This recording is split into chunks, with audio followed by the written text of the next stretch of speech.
lii mooy maire tu n'as aucune protection déjà les maires gagnent moins de 300 000 francs et les gens veulent que nga nekk maire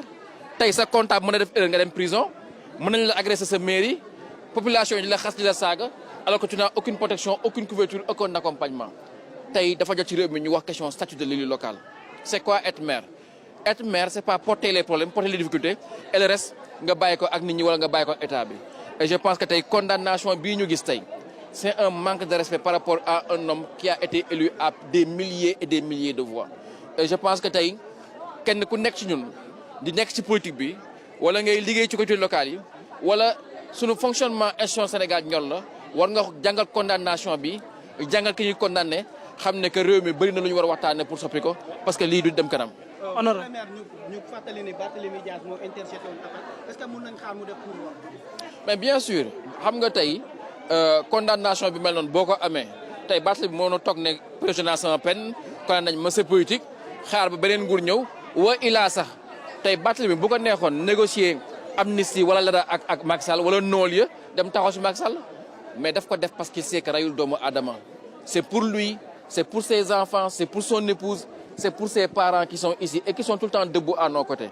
kon nag tey pour gor la moo tax mu def li mu def donc on va continuer le combat ba bés bu les gens vont se décider dans ce pays-là à faire de la vraie justice pas de la comédie. mais cour de cassation bi véritablement di ngeen entamer procédure bi oui ou non. loolu liggéeyu avocat yi la avocat yi ba léegi ñu ngi ci mais li gën a am solo mooy ñoom xam nañ ñu ko mënuñu tere xeex réew mi fa mu dem ci combat comme nee na moom il a un gouvernement de combat la jëm mais ñun tam pare nañ ci combat waxoon nañ ko combat bi motal combat la c'est lui qui a sa vie sur la rue Macky Sall bu yaakaaree ne il a un problème ak Barthélémy Dias wala ak Ousmane Sonko wala ak Khalifa Sall day nax boppam Macky Sall est détesté par les Sénégalais dafa dem ba dañ ko bañ mënoo kon ne Khalifa Sall tuumal kaso Ousmane Sonko tuumal radié Karim Wade tuumal kaso Barthélémy Dias tuumal kaso alors que moo toogoon fii ci digg këru bàyyi Barthélémy Dias bi ne Barthélémy n'a rien fait yow amul benn combat politique booy mënee loyalement bu ñu xeexee bu ñu la mënee nga indi parrainage élection maay tànn na ñi may bëreel mais ba kañ. Qu'est-ce qui motive ces nouveaux élus ba pare ngeen ne da ngeen di ñëw pour apporter votre soutien à Barthélémy Dias. on a cheminé avec Barthélémy Dias depuis le début procès bi maa ngi fa woon bi Barthélémy nekk kaso ñu ñoo nekkoon sur des points de presse avec son père le jour de l'affaire Ndiaga Diouf fii lañ jógee mairie on a passé la journée ici depuis 2007 on chemine avec Barthélémy Dias du lii moo ñu booleeg Barthélémy Dias ñun bi ñuy xam Barthélémy Dias bi muy jóge États-Unis am benn jean ak ñaari chemise muy ñafe di ñafe ba tey ñu am fierté gis Barthélémy Dias maire de Dakar ànd ak moom di ñafe ba tey ñun madame ñu may député à l'Assemblée nationale c'est pas ça qui nous motive nous sommes des jeunes engagés ñun bi ñuy dugg PS boobu PS mu ngi dugg opposition ak convergence socialiste ak jeunesse socialiste ñun on est des jeunes engagés c'est pas les postes qui nous animent mais ce pays-là doit changer et c'est ça le combat.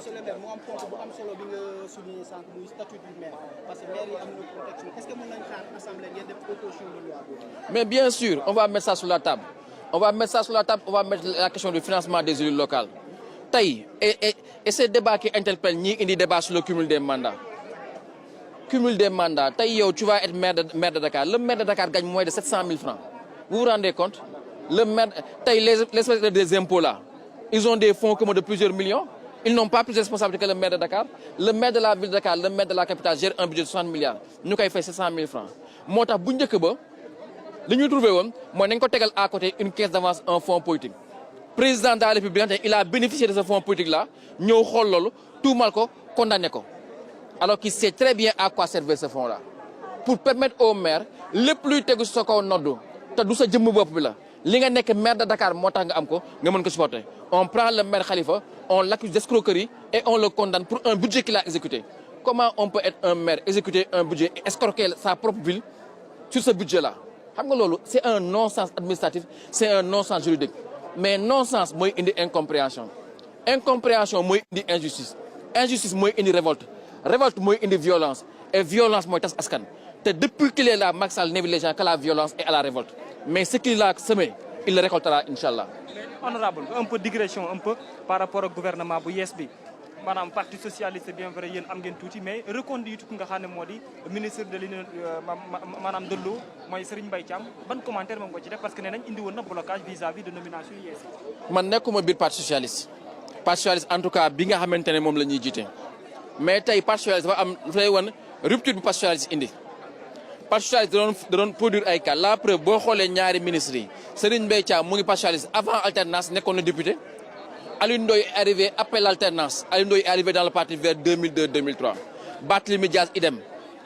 man idem Bamba Fall depuis longtemps ça veut dire que le parti socialiste da doon produire du personnel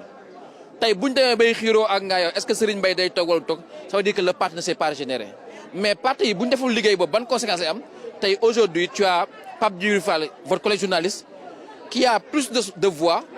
que la coalition à Sénégal bi boole Thierno Bocoum bi boole Abdourahmane Diouf bi boole Théodore Chérif Monteil bi boole des politiciens que tout le monde connaisse ça veut dire que les politiques sont en train d'abandonner le terrain de la production intellectuelle de l'équilibrage du personnel politique et ça les conséquences sont en train de suivre ce sont des journalistes qui deviennent députés ce sont des chroniqueurs qui arrivent en politique parce que les gens ne croient plus aux hommes politiques et je pense que loolu mooy débat yi interpelle les grands partis et ils ont intérêt à se renouveler à se régénérer c'est ça le débat. ndax mën nañoo wax waxu objectivité ci composition nouveau gouvernement bi pour le besoin des Sénégalais. waaw mais on peut pas parler d'objectivité tey y a beaucoup d'interrogations ma jox la benn exemple tey président de la République gis nañ ko fii bi événement mois de mars yi ay nervi di dugg ci kër yi di tirer nga jékki-jékki président ne il va créer 500 000 emplois dont 30 000 auxiliaires de police. nga jékki-jékki rek ñu ne ñu on crée un ministère auprès du ministre de l'Intérieur chargé de la sécurité de proximité mais la sécurité de proximité revient aux mairies c'est pour ça que nous on avait le corps des volontaires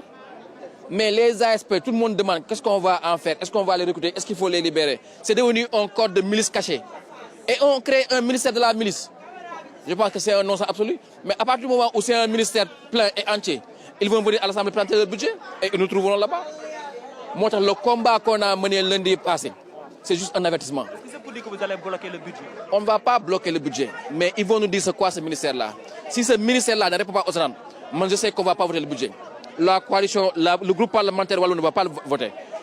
les inscrits indépendants comme Pape Djibril Fall comme Thierno Alassane Sall n'ont pas voté ça Mimi Touré n'est plus avec eux donc ils ne sont plus majoritaires donc si les budgets ne sont pas convaincus par la pertinence d'un ministère ou de son budget on ne le votera pas.